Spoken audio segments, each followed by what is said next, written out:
Hi guys, ఇవాళ అయితే afternoon వరకే కాలేజ్ అయితే సాటర్డే సాక్ యాక్టివిటీస్ వల్ల. అలాగే ఈ రోజు మా వాళ్ళు అయితే మూవీకి వెళ్ళాలని భారీ ప్లాన్ అయితే చేశారు. చివరికి అయితే మూవీకి వెళ్తున్నారు. అసలు కాలేజ్కి ఎందుకు వచ్చామో తెలుసా మేము?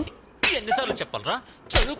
చదువు మీద దృష్టి పెట్టి అయ్యవయ్యస్ ఏదో ఒకటి అయ్యి దేశాన్ని ఉద్ధరించరా.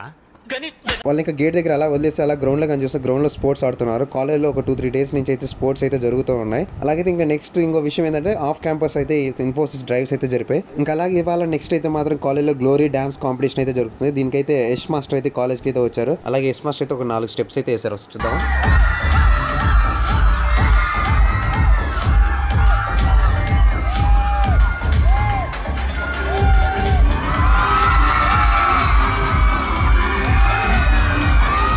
ఇంకా నెక్స్ట్ అయితే మాత్రం ఇంకా ఆఫ్టర్నూన్ క్లాస్లో ఉంటే క్లాస్ నుంచి బయటికి పంపించేశారు. ఇంకా అందుకని ఇంకా ఆఫ్టర్నూన్ ఏం చేయాలి తెలియక ఓపెన్ ఆడిటోరియంలో మొత్తం ఈరోజు గడిపేసాం. ఇంకా ఈవినింగ్ అయింది. ఇంక ఈవినింగ్ అయ్యాక బాయ్స్కి అయితే మాత్రం స్పోర్ట్స్ కండక్ట్ చేస్తూ ఉన్నారు. వాలీబాల్ అయితే మాత్రం బాగా అయితే ఎంటర్టైన్మెంట్ అయితే మాత్రం బాగా ఆడుతూ ఉన్నారు. ఇంకా నెక్స్ట్ తర్వాత గ్రౌండ్లోకి వెళ్ళి చూస్తే గ్రౌండ్లో రేపు రిపబ్లిక్ డేకి అయితే ఏర్పాట్లు అయితే చేస్తున్నారు. నెక్స్ట్ అయితే క్రికెట్కి అయితే మ్యాట్ అయితే మాత్రం ప్రిపేర్ చేస్తున్నారు. ఎందుకంటే బికాస్ ఆఫ్ స్పోర్ట్స్ యాక్టివిటీస్ జరుగుతుంది. That's it for today. For more videos like and share and subscribe. Thank you.